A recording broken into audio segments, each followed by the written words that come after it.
Ito ang Broad Streamcast Communicators, ang naiiba at kakaibang plataforma sa digital broadcast mula Luzon, Visayas, Mindanao hanggang sa iba't ibang dako ng mundo.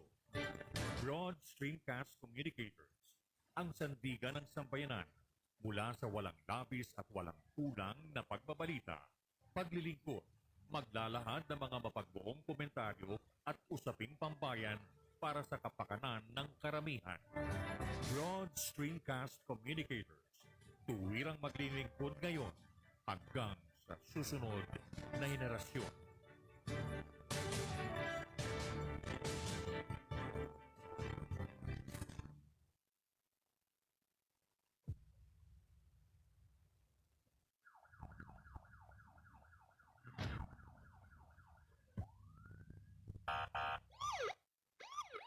Digital Patrol.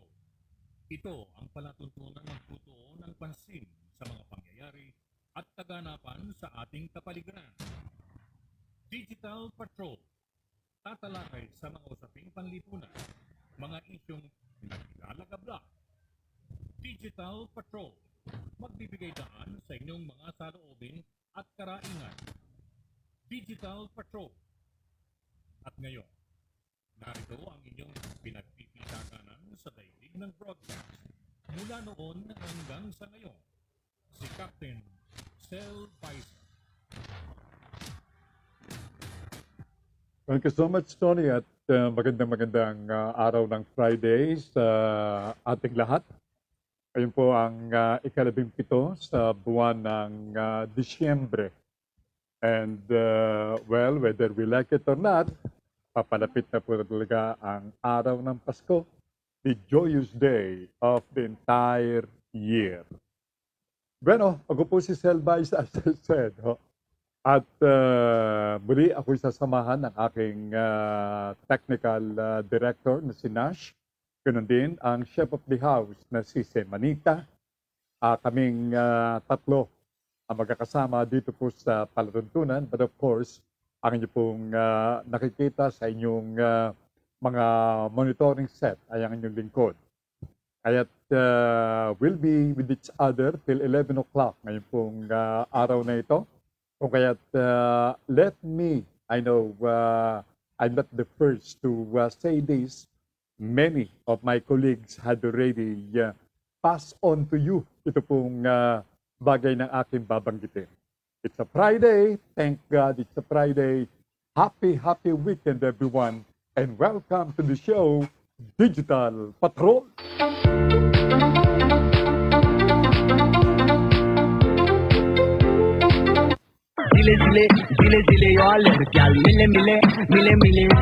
Wow. Good morning, Miss Hugger.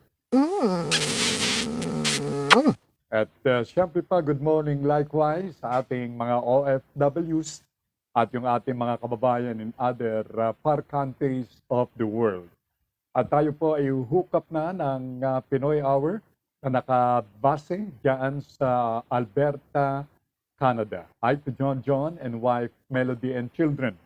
But of course, sa lahat ng ating mga viewers and listeners as well as silent followers ng program diyan sa Alberta, Canada. Back here in our country, ito po yung naunang bumati, nagpaabot ng kanyang morning greetings. Walang iba kundi si Sherwin Marco Wee. Okay, good morning Sherwin. At I'm reciprocating Sherwin's greetings of good morning po. And likewise, here in our country, mula sa lalawigan ng Rizal, particular sa Taytay, mula sa aking sister, Lyde Baisa. Taytay Rizal is watching, sangayon kay Lyde. And I know for a fact that ang company ni Lyde, na si Tammy Juanillo, is likewise, along with her, is also watching the program. Outside the country, let's go to Montreal, Canada. Another sister of ours, the youngest, si Norma Baisa Swale, had just passed this message to the program, and this goes likewise to everybody Morning Manong, ang sabi niya. Good morning likewise, Norma. And I used to call her Umma. At good morning sa iyong better half na si Ken and children. At to include yung pong mga nasa o yung mga taga Montreal, Canada. I understand kahapon ay nag-snow sa Montreal, Canada. Ano naman kaya ang kalagayan ng panahon nila doon? Oh, I don't want to commit the same mistake because hinahil tulad ko yung oras sa atin dito to that of diyan sa Montreal, Canada. We know for a fact na umaga po dito. Ngayon ay 15 minutes to 10 o'clock in the morning. Sa kanila, 15 minutes before 10 o'clock in the evening. Gabi ho, maggagabi. At ang araw dito sa atin, araw ng Friday, sa kanila, it's Thursday night. Oh, alright. 13 hours difference. Sabi nga, nauuna tayo. Okay, so mga gilo kong mga tagapakinig, sa lahat ng mga viewers worldwide, magandang umaga po sa inyo muli. Meantime, isa po ang iniulat na namatay, isa ang iniulat na nawawala, at 3 ang nasugatan. Ito ay dulot nitong ngalit ng bagyong Odette na ngayon ay nasa Palawan na. Matapos dumaan diyan sa Mindanao at malaking bahagi ng Visayan region. Ngayon ay nasa Palawan na, partikular sa gawin ng central portion ng Palawan. Mirna Alcid Sequijor, ang isa po sa aking mga cousins na regular follower ng program, says, good morning sa Elbaisa and to all your watchers and listeners, as usual, still raining and windy sa kanila pong kinaroroonan sa Sipocot, Camarines Sur. Umuulan pa rin po doon. God bless and take care everybody. Happy weekend. Thank you so much, Mirna. Hi to Ed, the husband, and their children. From Mary Hilma Wong, ang sabi ni Mary, good morning, Captain Sel Baisa, BSA family, and to all viewers, God bless and guide us. Mag-iingat po ang lahat. Timely prayer, shall I say, mula kay Mary Hilma Wong. Likewise, Mary, good morning and good morning sa iyong mga mahal sa buhay. Pero mga gilo ko mga tagapakinig, as I said, the latest word we got, particularly sa PNP says, isa ang namatay, isa ang nawawala, at 3 ang malubhang na sugatan. Although wala pa pong identification ng mga ito, but shortly, yan po ay ating malalaman. Kung hindi man umabot dito sa programa, ay dun sa mga susunod pang mga programa dito sa lalong pinalakas at lalong pinasiglang Broad Streamcast Communicators or simply BSC. Pakinggan natin ang latest itong Bagyong Odette. Si Bagyong Odette ay nandirito pa sa ating bansa. Nasa gawin ng central portion ng Palawan. Pakinggan natin ang ulat na ito. Good morning kay forecaster Benny Estareja. Magandang umaga po sa inyo, ganyan din sa ating mga tagapakinig. Meron tayong update regarding kay Typhoon Odette as of 5 in the morning. Ang last location nitong si Typhoon Odette ay 75 kilometers southwest of Iloilo City. Taglay ang maximum sustained winds na 155 kilometers per hour near the center at may bugso hanggang 235 kilometers per hour. Kumikilos ito westward sa bilis na 35 kilometers per hour. Sa kasalukuyan ay nasa may Panay Gulf ito. Tatawarin ang Lucy ngayong umaga hanggang tanghali. Then mamayang hapon ay tatawarin naman itong si Bagyong Odette ang lalawigan ng Palawan. By this evening hanggang bukas ng madaling araw nasa West Philippine Sea na ito. Habang lalabas naman ito ng ating PER, magsasabit po ng tanghali bukas. Sa ngayon ay nakataas pa rin ang tropical cyclone wind signal numbers 1, 2, and 3 sa maraming lugar sa Southern Luzon, Visayas, and Mindanao. Signal number 3 sa Northern Palawan, Guimaras, Southern Iloilo, Southern Antique, Central and Southern Negros Occidental, Central Negros Oriental, At signal number 2 naman sa Southern Oriental Mindoro, Southern Occidental Mindoro, Southern Masbate, Central Palawan, Aklan, Capiz, nandito ng bahagi ng Cavite, Iloilo, Negros Oriental at Negros Occidental. Ngayon din ang buong Cebu, signal number 2 pa rin, Siquijor, Western Bohol. Signal number 1 naman sa Catanduanes, Camarines Norte, Camarines Sur, Albay, Sorsogon, rest of Masbate, Marinduque, Southern Quezon, rest of Mindoro Provinces, rest of Palawan, Batangas, ang buong Eastern Visayas region, meron signal number 1, rest of Bohol, Dinagat, Surigao del Norte, Agusan del Norte, Misamis Oriental and Occidental, Camiguin, Lanao del Norte, Northern Zamboanga del Norte, at Northern Zamboanga del Sur. So asahan pa rin yung mga sulang hangin doon sa mga susunod na oras. Sa mga pasulan naman po, pinaka-apektado ngayong araw, nitong si Bagong Odette, ang Western Visayas, buong Palawan, Negros Oriental, mga heavy to torrential rains, possible na magdulot ng baha or landslide. Moderate to heavy rains naman ngayong araw sa Bicol Region, Zamboanga Peninsula, Quezon at sa dito bahagi ng Mimaropa. Habang sa Metro Manila, meron tayong mga light to moderate rains, ngayon din sa Cagayan Valley, Cordillera Region, Caraga, Northern Mindanao, Aurora, Lanao del Sur, at rest of Visayas. Every 3 hours po ang update natin, so meron tayong mga updates ng alas 8 at alas 11 ng umaga. Yan po na latest mula dito sa Weather Forecasting Center ng Pag-asa. Benny Estareja, good morning po. Good morning, Mr. Forecaster Benny Estareja. By the way, sir, samantalahin ko ng pagkakataon. 8 ulit na naglandfall itong bagyong si Odette. Ito ay batay sa aming nakuha mga ulat mula po sa inyong ahensya. Meron bang tsansa na maglandfall ng ikasyam na ulit itong bagyong Odette, Forecaster Benny, sir? Yes po, may chance po na mag-landfall pa rin ito for the 9th time dito po sa Palawan. So nagkaroon na siya ng landfall sa Surigao del Norte, Dinagat, Southern Leyte, Bohol, Cebu, and Negros Oriental.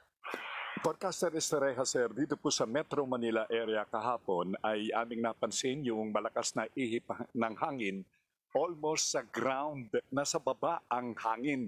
Does this mean na kapag nasa baba ang hangin dulot ng o dala-dala ng bagyo, ito ay madalas na mag-landfall? Educate us please, Forecaster Benny.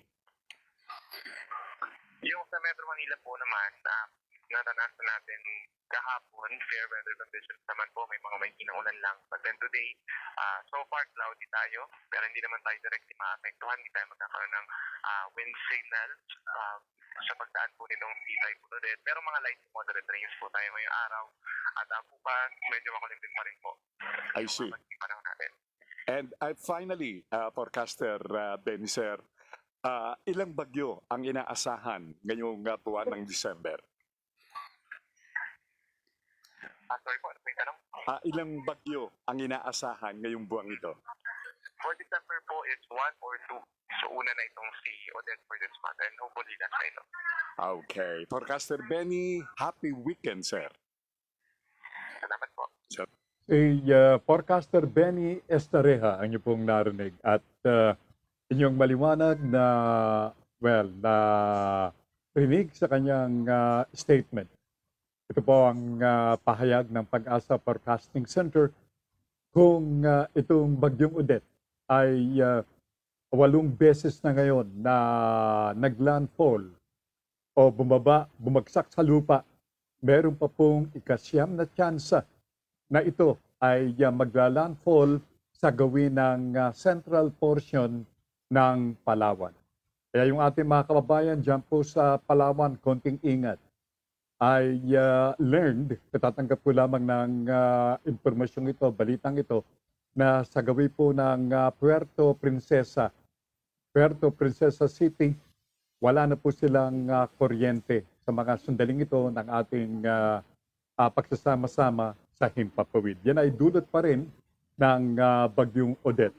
Kaya dun sa ating mga kababayan dyan sa Palawan, sa Puerto Princesa, at yung iba pang mga lugar diyan sa nabanggit na lalawigan, kaunti pong ingat.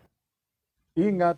Yan po ang kailangan po natin na i-adapt na sundin sa ating pang-araw-araw at ngayong araw na galaw, particularly ngayong araw po ng Biyernes. Kawilfredo Cruz Jr. Ng General Trias Cavite. Good morning po, Captain Selbay sa Pinoy Hours. OFW Buhay na Bayani, Sherwin Marcowi, hello Hawaii, hello West Philippine Sea, umaambon lang po diyan sa lugar namin, diyan sa General Trias. Pero makulimlim, yan po ang kalagayan ng panahon, patay po rito sa ulat ni Kawili Cruz Jr. Hi to Mrs. Cruz and their only child. Si Monchi Agabaw Santos.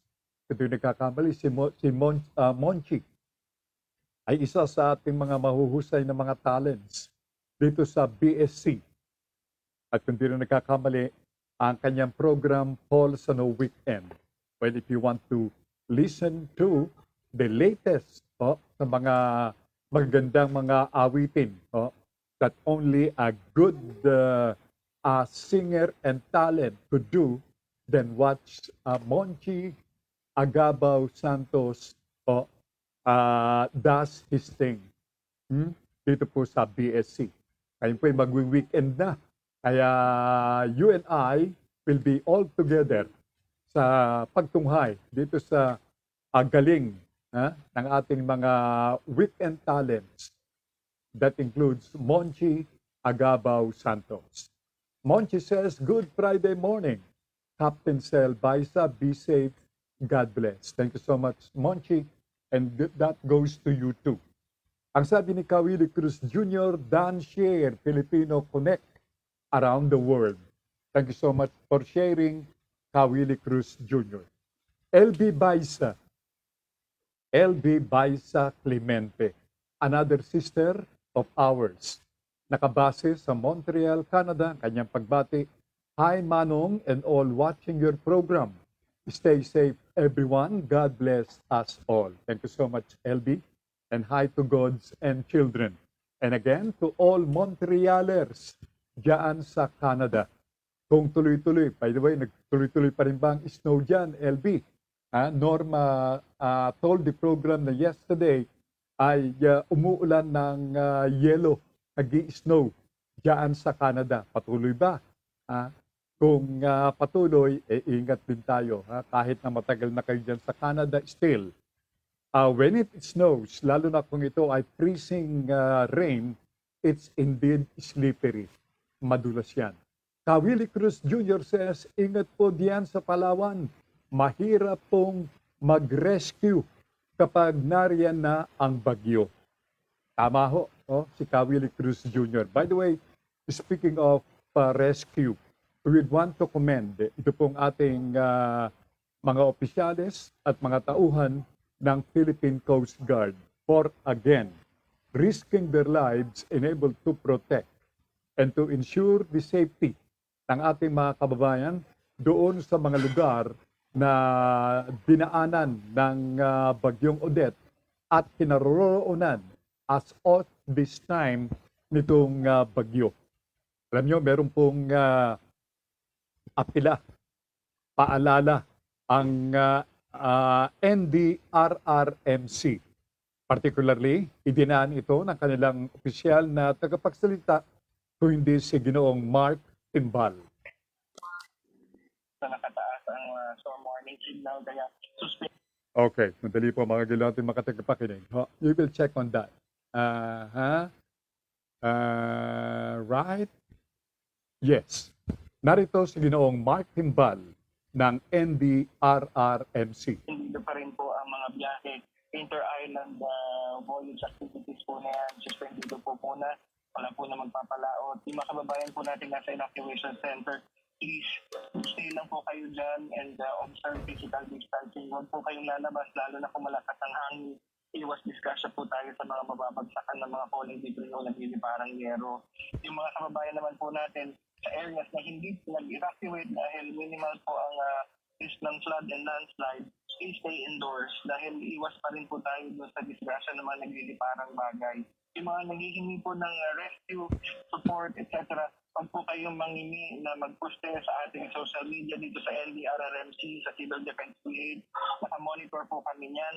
At ito po ay agad namin nire-refer sa inyong mga local government units and rescue teams para ma-actionan po yan. Patuloy po tayo magtulungan para makatawid po tayo dito sa hamon ni Bagyong Odette. Si Mark Timbal ng NDRRMC at ang garantiya at ang assurance ng NDRRMC na they are at your beck and call. Just inform them through social media ng inyo pong kailangan, yung immediate needs, and they will respond to your request immediately. Yan po ang assurance ng NDRRMC. And again, ang ating mga tauhan, opisyalis ng Philippine Coast Guard is within or are within reach para po sa tulong na inyong kakailanganin should the need arises. And I'm pretty sure na marami sa ating mga kababayan ang nangangailangan ng tulong. Kung kaya alam nyo itong ating mga life-saving authorities, hindi na po sila natutulog upang maisiguro yung kaligtasan ng ating mga kababayan. So in short, ang ating pong national government in coordination with the local government units join together upang sa gayon ay magkaloob ng tulong, magkaloob ng ayuda by way of itong katulad ng Coast Guard, yung pagbibigay ng kaligtasan sa ating mga kababayan, lalong-lalo na kung tumataas yung tubig dulot ng malakas na pag-ulan o dulot ng bagyo.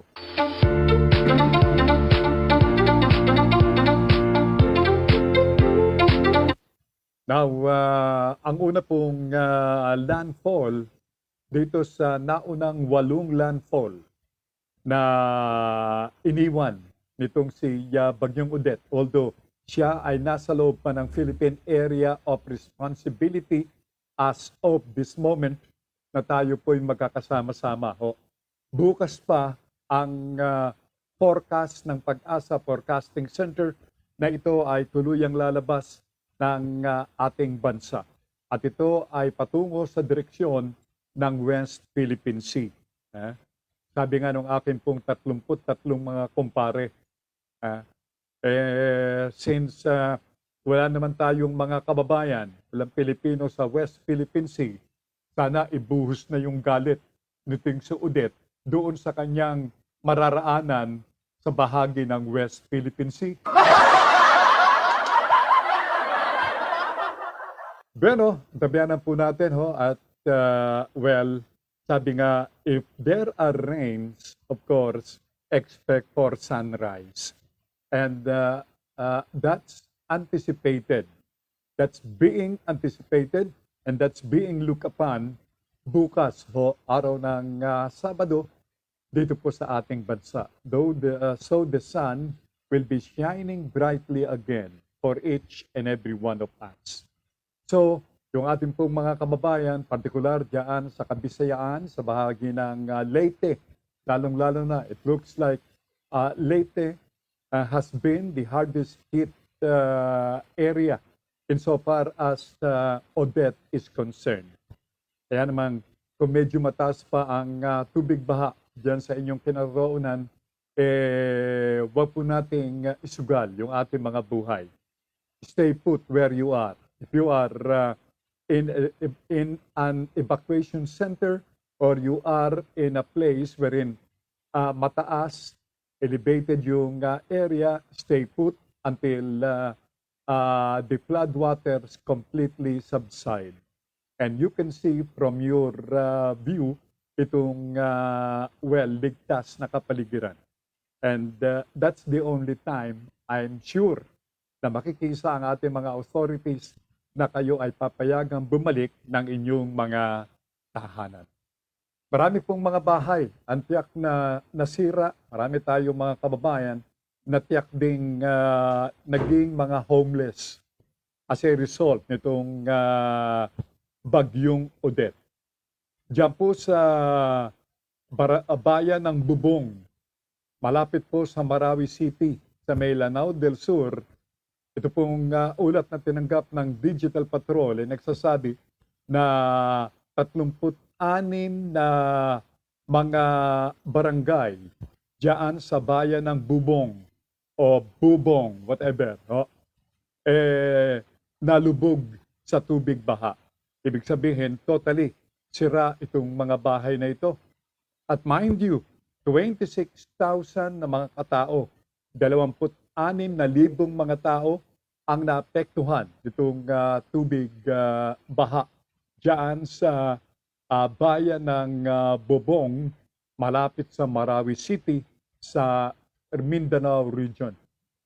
From Dallas, Texas, USA, ang sabi ni Precious Cipre Estrada, another sister of yours truly, ang kanyang mensahe, "Good morning from Dallas, Texas. Happy Friday and take care everyone." Thank you so much, Presi. And hello to Harry Estrada, ang kanyang pong husband. Ganon din ang kanyang mga anak. Mga busy po yan na, well, they go on their usual routine as nurses. So mga pagamutan diyan po sa Texas, yung iba naman nasa California, at well, they're providing immediate help sa mga taga-USA in their vocation as nurses. Bueno, tuloy-tuloy ho tayo sa ating balitaan. Ngayon pong umaga ng Friday, sa mga kabubukas lamang ng kanilang monitor. Ngayon pong mga sandaling ito. Umagang ito ng Friday. Wala na pong ilaw diyan sa gawin ng Puerto Princesa City sa Palawan. As a result, ito pong bagyong Odette. Naroon po ang bagyong Odette sa mga sandaling ito ng ating pong balitaan at inaasahan na lalabas ang bagyong ito bukas. So meaning, by Sunday, God willing, magiging o may babalik ito pong dating normal na sitwasyon dito po sa ating bansa. But, sabi nga po, wala ngang bagyo, pero just the same, we should undertake the most, sabi nga, we could do insofar as para maiwasan, sabi nga, itong karamdamang COVID-19. Mamaya, akin po ibabalita sa inyo ang mga developments insofar as coronavirus, itong COVID-19 is concerned. Sapagkat alam nyo, dalawa na ang kaso ng Omicron or Omicron, whatever. Sa US, ang kanilang pronunciation ay Omicron. Ito sa atin, Omicron. But however, what we know, ito po ay variant o mutation nitong coronavirus.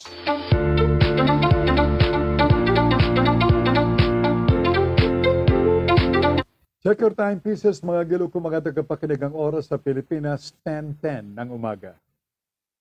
10 minutes past 10 in the morning at welcome dito po sa second portion ng program. We're done with the first 30 minutes of the program. So we will be again all together in the next 50 minutes till we reach 11 o'clock.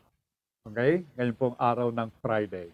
Weekend, so make our weekend and your weekend productive. And somehow make our weekend free from COVID-19. By how? By simply following to the letter, complying to the letter itong mga health protocols na pinasusunod ng ating mga health authorities. COVID update. Narito po ang ulat ng DOH. Ito po ay as of yesterday. Ang ulat, mayroong mga bagong kaso ng COVID-19 na-detect kahapon. Bagong kaso. Ito po ay 289 na mga bagong kaso ng COVID na narehistro sa iba't ibang mga pagamutan, mga health centers sa buong bansang Pilipinas. But you will agree with me and everybody would also agree na ito pong 289 na kasong ito ay lubhang patuloy sa kanyang pagbaba. Bumababa ng bumababa ang bilang ng mga nagkaka-COVID na Pilipino sa bansa. At ito pong bagong kaso ng COVID ay nagdala sa bilang na 2,837,016 na kaso ng mga nadapuan itong COVID-19 sa buong bansang Pilipinas. As of yesterday po yan. Pero, meron namang iniulat na 380 nating mga kababayan na nagsipaggaling, gumaling. They were able to recover from this virus. Ito po ay as of yesterday, bringing to a total of 2,776,425 cases. Itong mga taong nagsipaggaling mula sa karamdamang COVID-19. Okay? That's indeed welcoming news. Pero, despite of that, meron pa rin pong natira na iiwan na 10,095 nating mga kababayan na hindi pa gumagaling. As of yesterday po yan. 10,095 na mga Pilipino ang pagagalingin pa. And ang masakit, meron pong 47 na ating mga kababayan Pilipino na namatay. All because of COVID-19. At ang total na bilang ng mga namayapa, yung mga taong kinuha ng ating creator, ay umabot na sa 50,496 as of yesterday, since the time na ang COVID ay na-detect dito sa ating bansa. Ngayon, napag-usapan po yung COVID-19. Atin pong ibabahagi naman sa inyo itong mga balita na nakalap ng Digital Patrol in relation dito sa COVID-19. Kahapon ay nakapagtala. Kahapon ang second day ng 3-day National Vaccination Days dito sa ating bansa. Part 2. From December 15 all the way to December 17. And today is the last day. Kaya doon sa mga kababayan natin na hindi nagkaroon ng postponement, yung schedule, original schedule ng 3-day National Vaccination Days, ang pakiusap ng mga otoridad to have yourselves vaccinated. Huwag naman matigas ang ulo. Sabi nga ho ni Mayor Digong, nako, titigas ng ulo talaga atang mamamatay na ako. Papatayin ako ng mga ito. Yun ang sabi ho ni Mayor Digong. Kaya pabiro, yung kanyang hugot ano kaya kung pagpapatayin ko na rin itong mga ito. But we know that the good president is only joking. Alam niyo naman si Mayor Digong, mahilig magpatawa yan From Nueva Ecija, I would want to say, good morning, Conrado Brotonel. Magandang umaga po, Kuya Sel, ang kanyang bate. And the greetings go to his loved ones diyan sa Nueva Ecija. And particularly sa lahat ng mga taga Nueva Ecija na mga nanunood, nakikinig sa programang Digital Patrol. I'm pretty sure na ang mga Brutonels ay among the many na mga regular followers ng program. Thank you so much, Conrado Rading Brutonel. Ingat lang, mga kasama sa Brutonel family, yung inyong mga kapitbahay, and your friends and next of kins. Yung first day, yung unang araw ng National Vaccination Day, that was last December 15, abay, 1,000,000 ang mga nagpabakuna all over the country, except doon sa mga areas na sinalanta at sinasalanta habang ginaganap itong National Vaccination Days. 1,000,000 na mga Pilipino.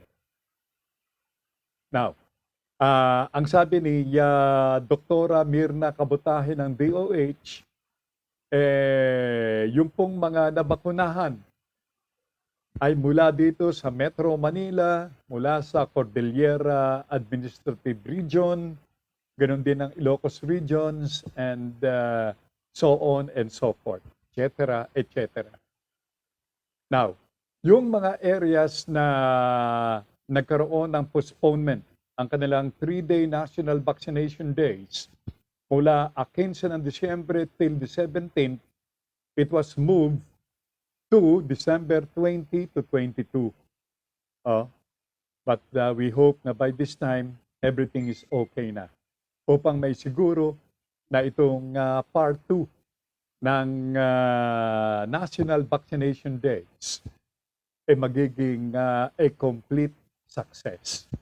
Pero ang tanong ng aking 33 mga kumpare, kung merong part 1 at part 2, sana raw magkaroon din ng part 3. Ayan. Ay naku, bakit? Kulang pa ba? Hindi ba sapat yung dalawang, yung part 1 and part 2 ng bayanihan o National Vaccination Days para sa ating mga kabayan? Magpabakuna na, sabi nga ho. Upang sa gayon, makasiguro na may ligtas.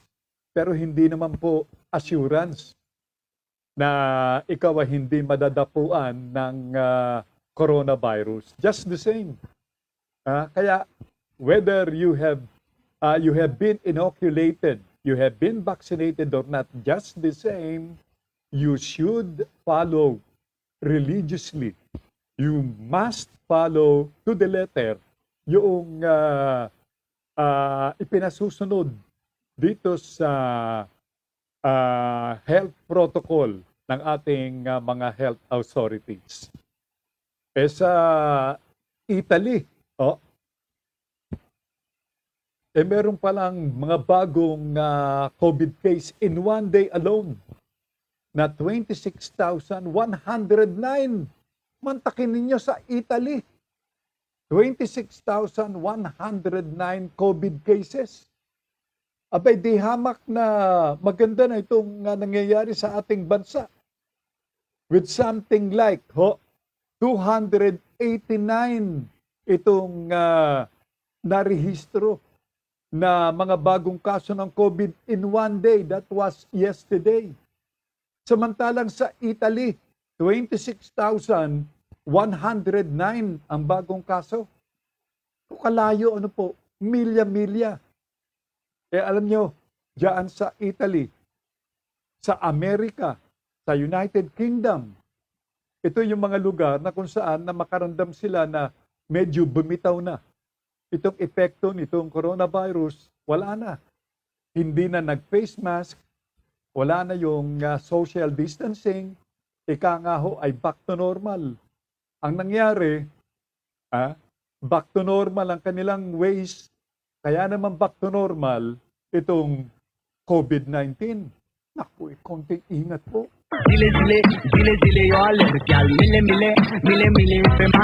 Yung pong sangayon kay Italian Health Minister Roberto Speranza,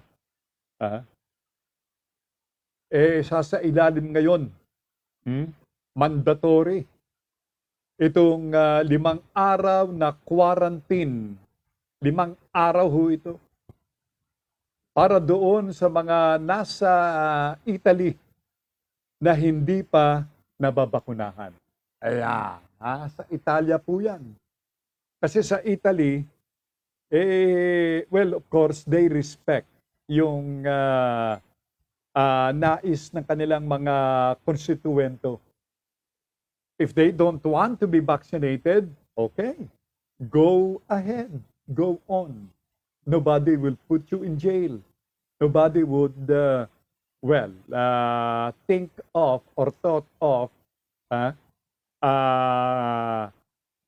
getting beside you in your sleeping mode to have you vaccinated.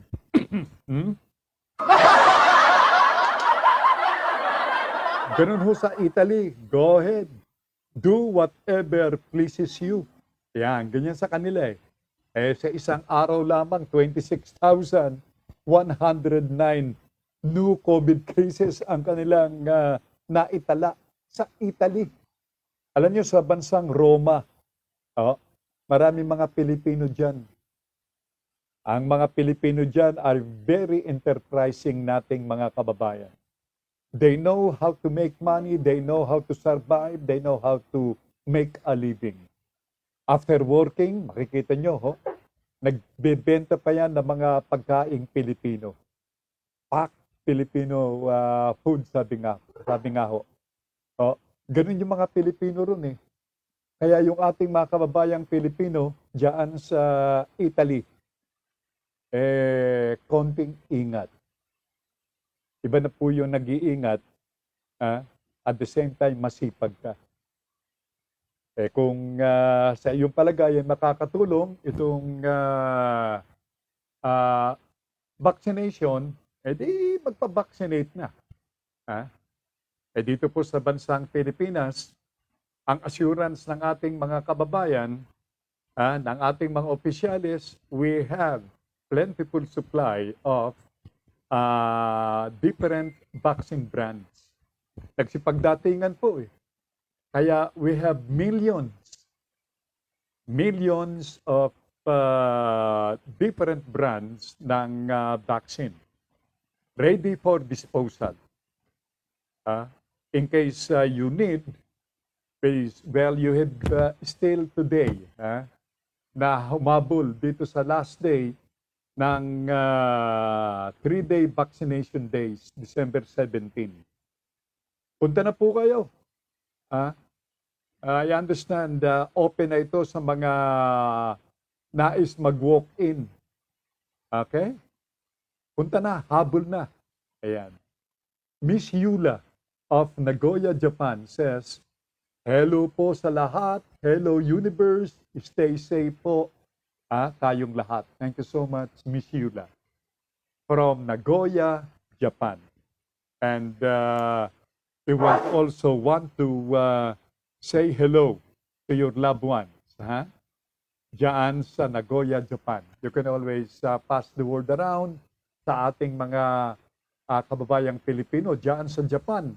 Marami din tayong mga narinig na mga balita na marami sa mga Hapon ang hindi ata naniniwala diyan sa bakuna-bakuna na yan. Kaya marami sa bansang Hapon, sa inyong kinaroroonan diyan, Yula, ang ayaw magpabakuna. Kaya ang Japan ay isa rin dun sa mga bansa na maraming kaso ng COVID-19. At maging sa may South Korea, marami dyan na mga matitigas din ang ulo, ayaw magpabakuna, kaya patuloy ang paglobo nitong bilang ng mga nagka-COVID-19 dyan sa bansang South Korea.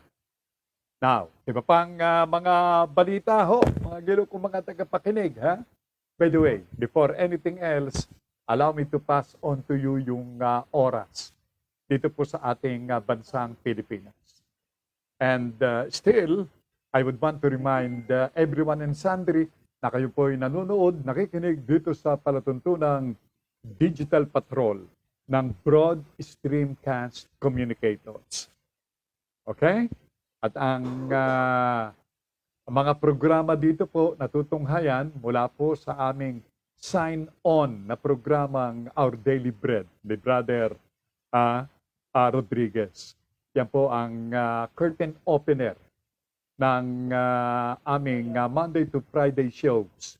Till midnight po ang mga palutuntunan dito sa Broad Streamcast Communicators. Monday to Friday.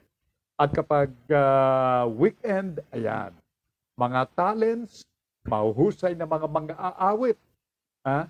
Tiyak na talagang sasabihin mo, iba eh. Iba ang Broad Streamcast.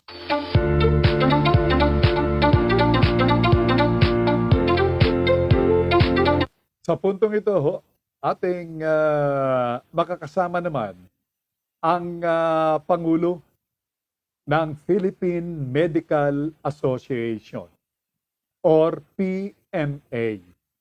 Alam niyo itong PMA, maraming mga ibig sabihin ito eh. Hindi lang Philippine Medical Association. Di ba yung PMA, Philippine Military Academy? Di ba? Yung Philippine Motors Association, PMA din. Pero this time, ang ating makakasama ay ang Pangulo ng PMA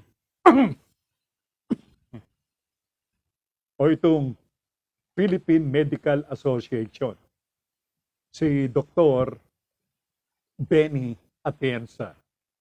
At si Dr. Atienza, meron pong nais na iparinig sa ating mga kababayan hinggil dito sa balita. Sandali po. Talagay ko kailangan ko nito. Yan. Yun. Thank you.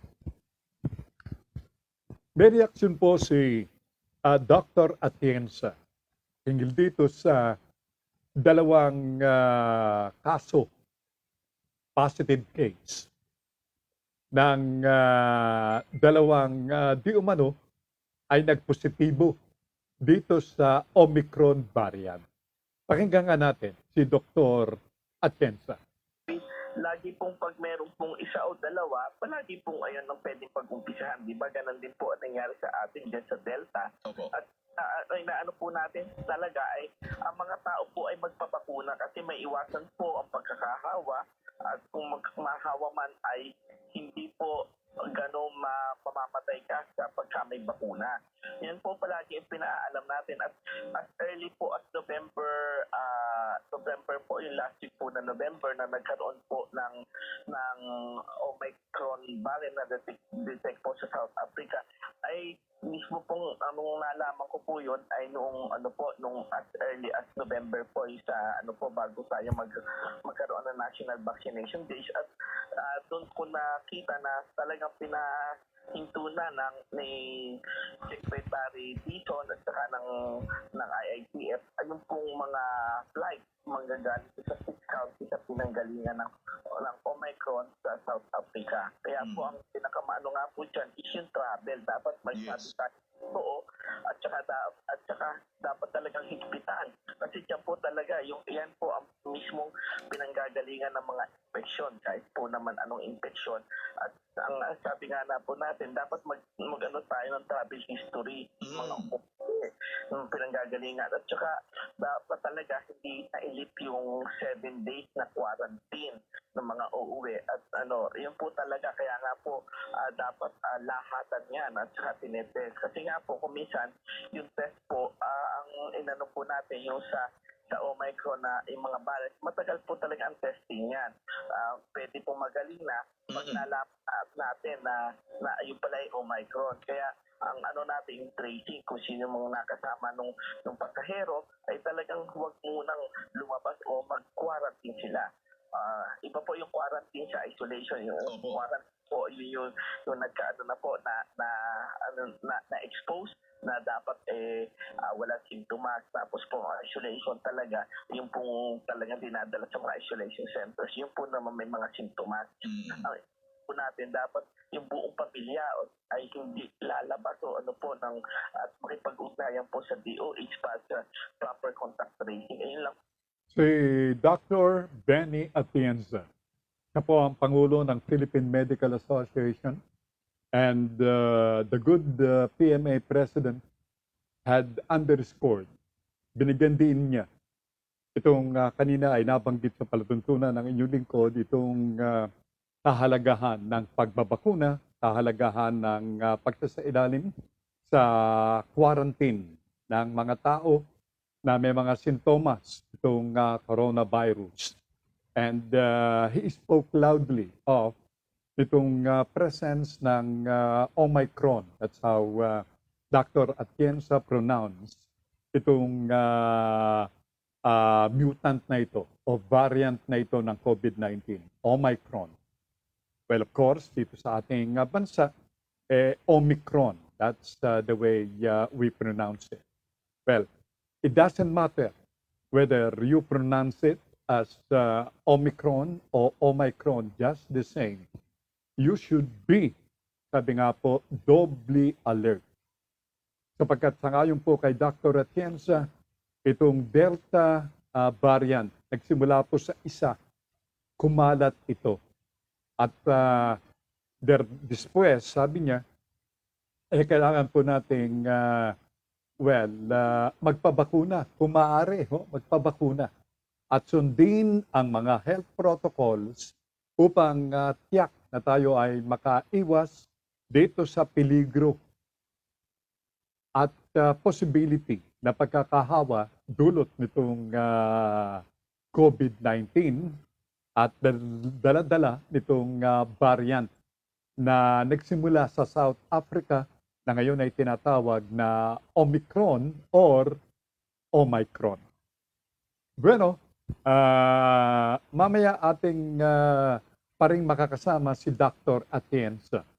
Tingil po doon sa mga pananaw ng isa pong health authorities o health authority, isa po siya sa mga health authorities ng bansa na paulit-ulit, maybe they sound like broken record already sa ating lahat, but then they're being broken record sounding ay isang mahusay na palatandaan na dapat ay atin pong ilagay sa ating isip yung kanilang mga bagay na paulit-ulit na binabanggit. From Yula of Nagoya, Japan, opo, ang sabi niya, need na lang po talaga ingat at sunod na lang sa mga patakaran para iwas sakit. At salamat naman po kanya, natatandaan ninyo na rin ang name ko. Sabi niya, hehe, yan. Sir, 14 years na po akong single, ang sabi niya. Thank you po sa inyo. Okay. Si Yula, she's watching and listening to the show sa Nagoya, Japan. Say hello sa lahat ng ating mga kababayan diyan sa Nagoya, Japan, Miss Yula.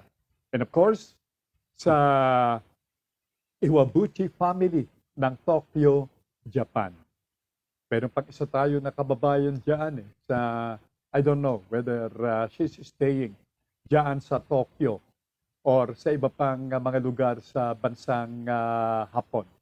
Si Jennifer Osorio.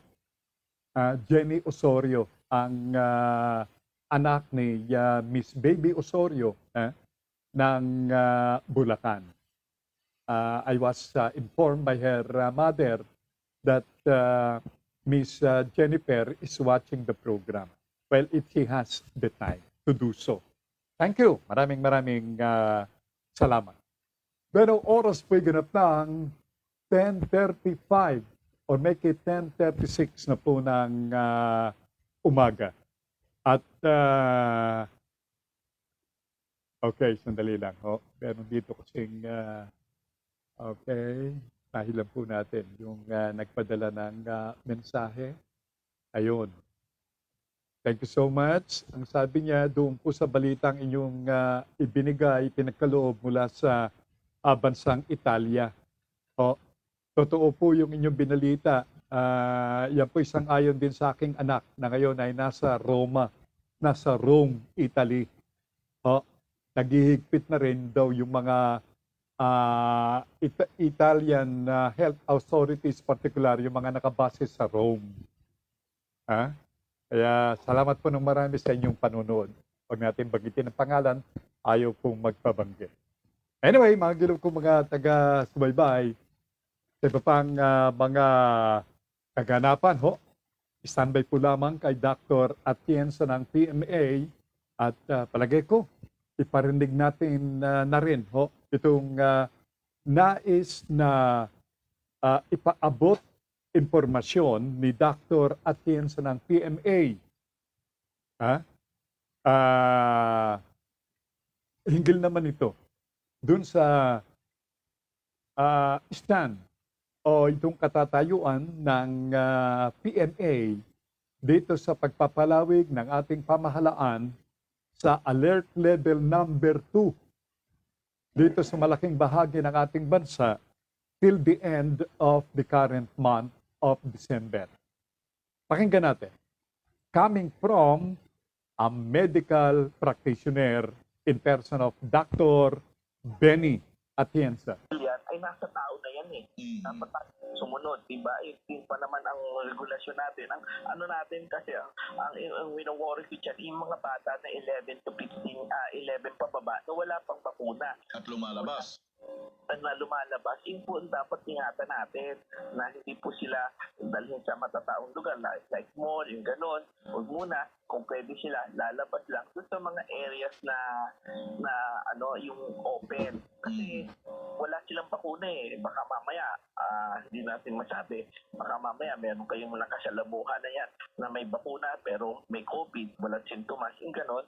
Kasi hindi na mahirap ma-detect ngayon ang kasi uso rin ngayon ang mga trangkaso, flu, di ba? Okay, maganda yung pinuntos na yon ni Dr. Atienza.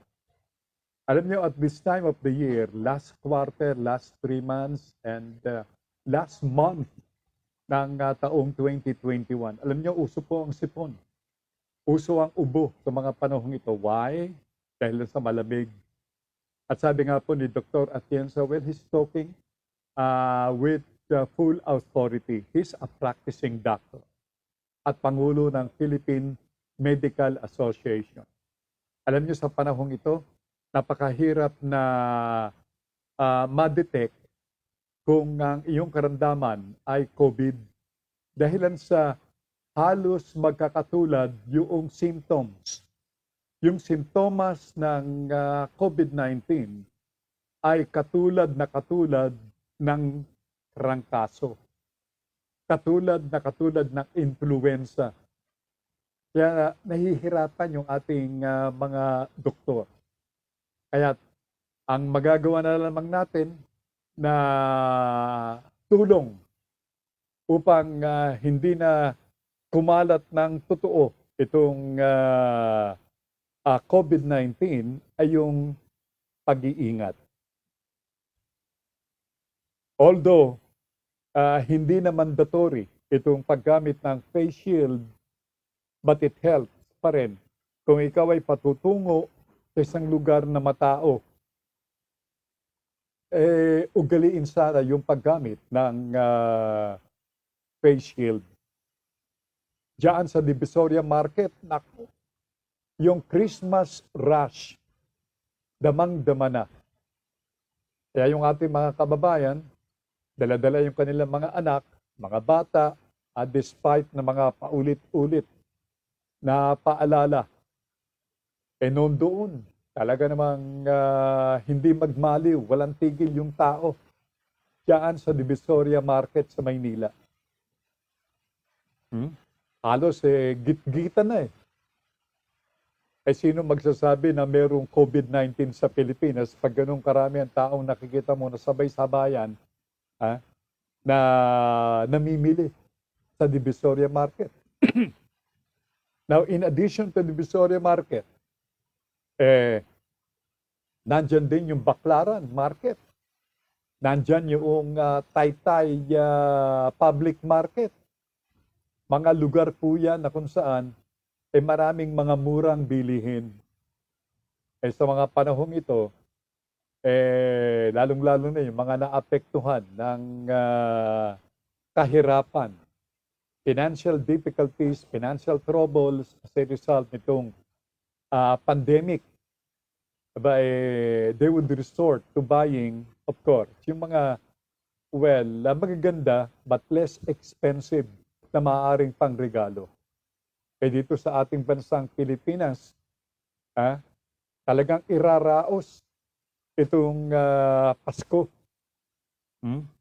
May pera man o wala. Some go to the extent of mangutang. Nangungutang na po yung iba para lang mairaos ang Pasko. Kaya pagdating ng buwan ng Enero, bagong taon, nag-iisip kung saan pa mangungutang o mangungutang muli para namang ipambayad doon sa kanilang naunang nautang. Well, sabi nga, ganun po ata ang Philippine way of life.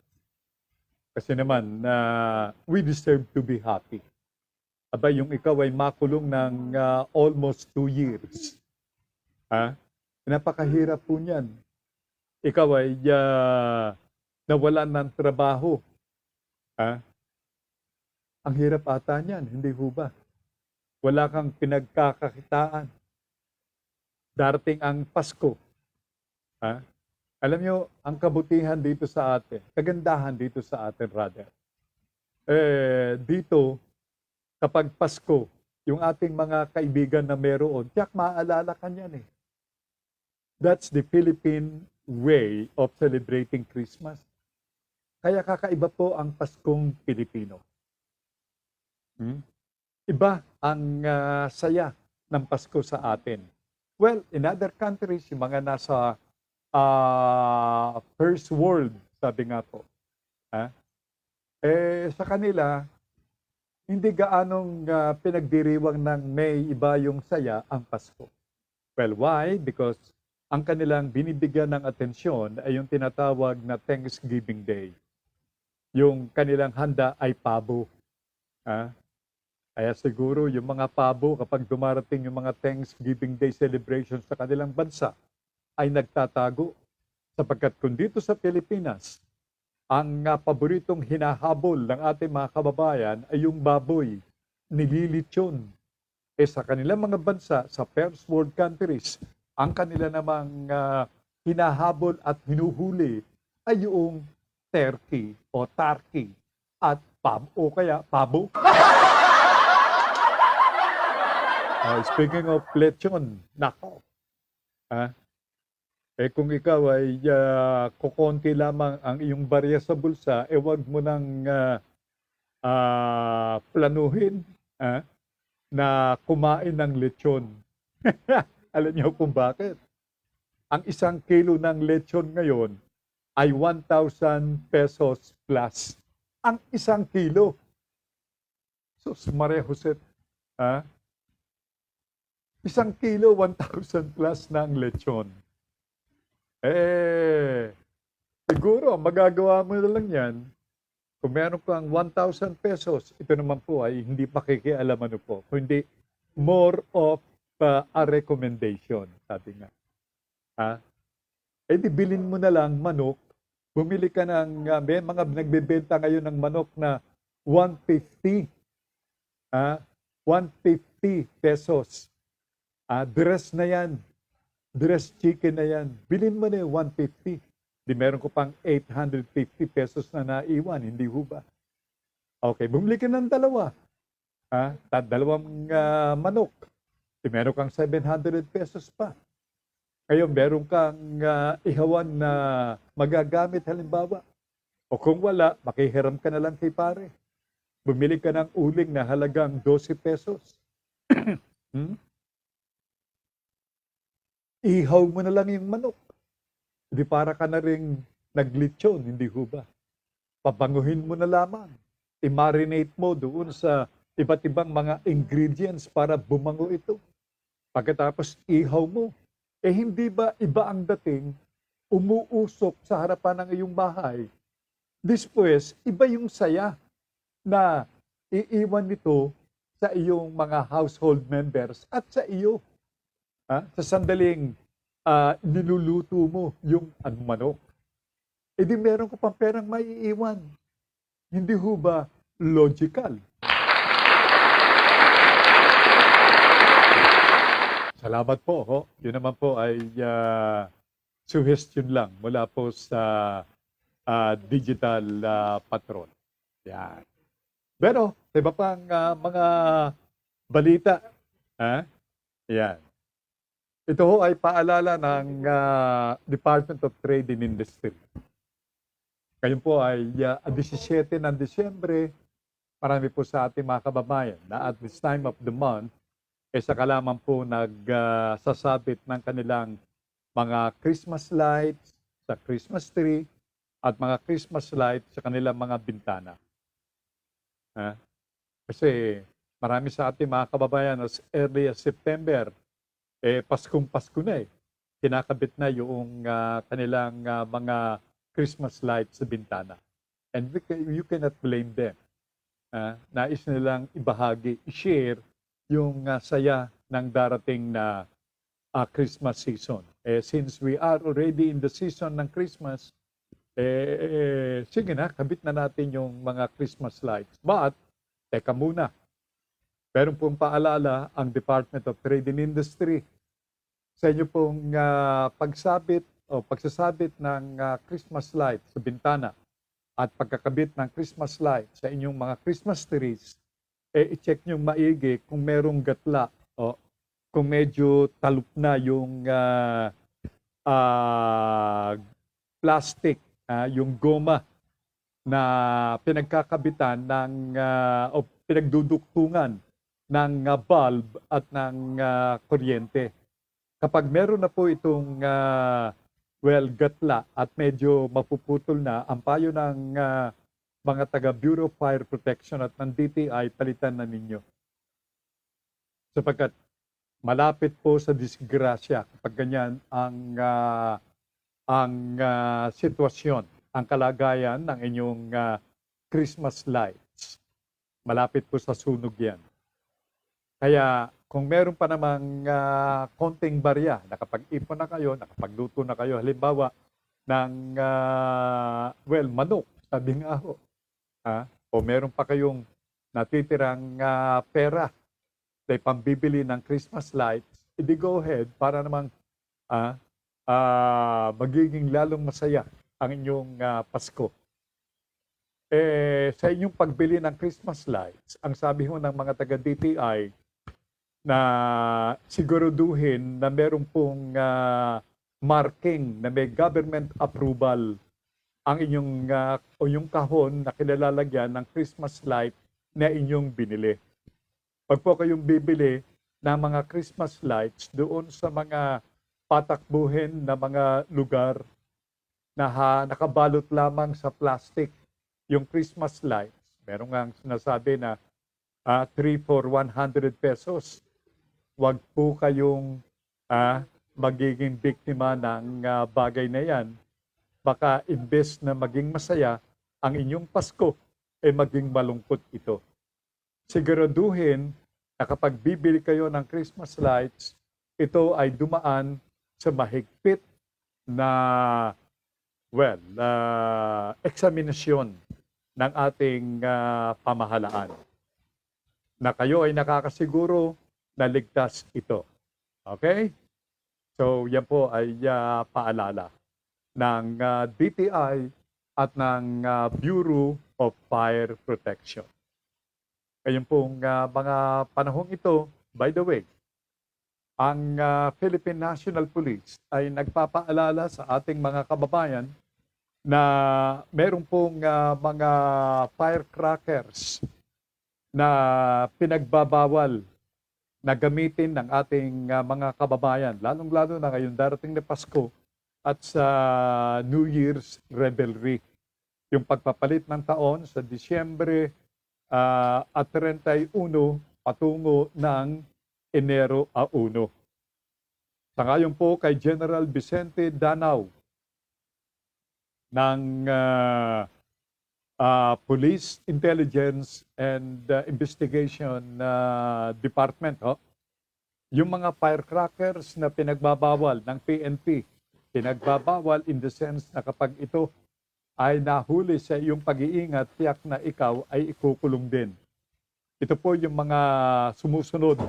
Itong Watusi, ang Piccolo, ang Five Star, ang Plapla, ang Giant Thunder, ang Goodbye Bading, Goodbye Delima, Goodbye Philippines, Goodbye Pillbox, among others. Malalakas po yan. Sa sobrang lakas, kapag ito'y pumutok na iyong hawak-hawak, goodbye. Goodbye daliri ka rin.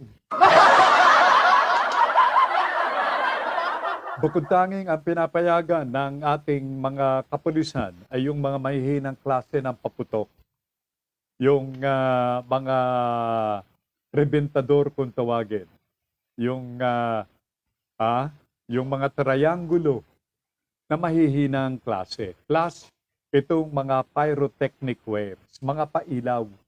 Yan po ang pinapayagan, ang duktong po ni PNP Chief Leonardo Carlos.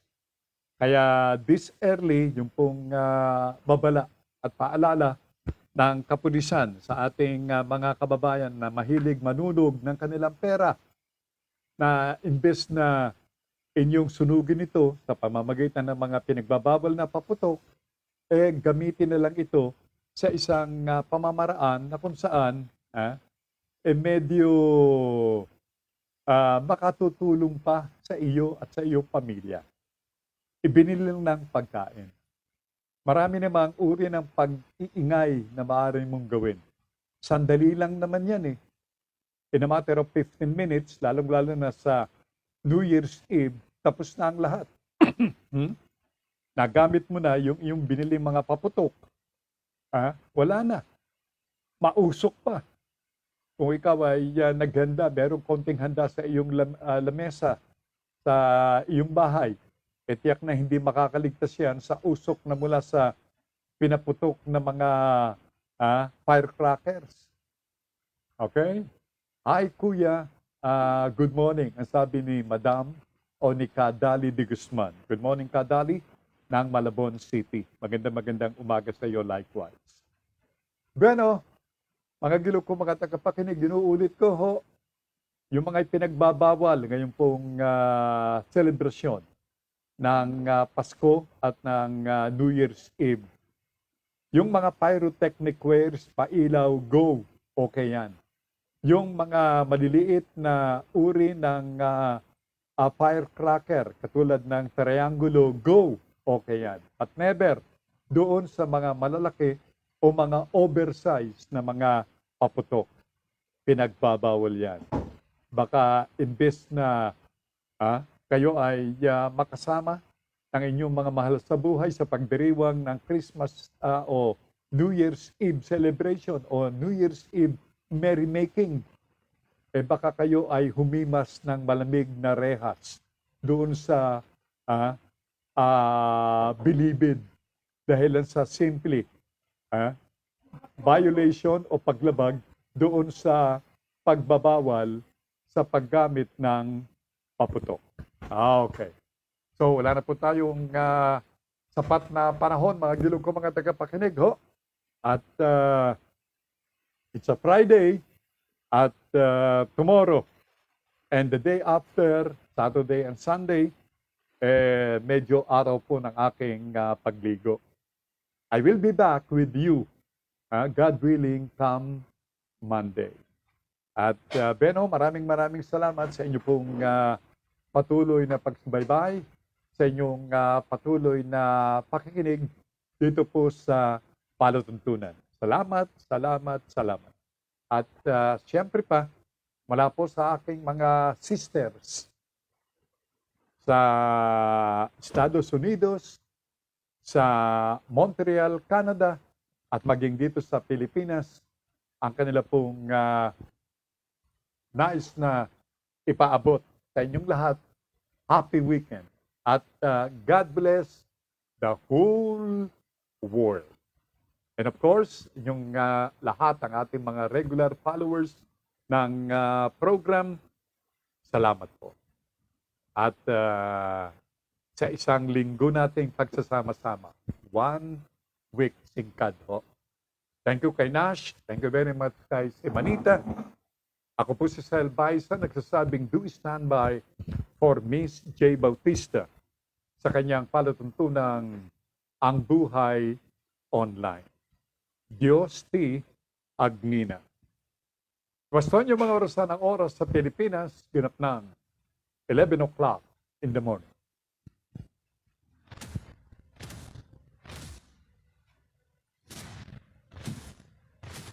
Sumainyo ang Digital Patrol.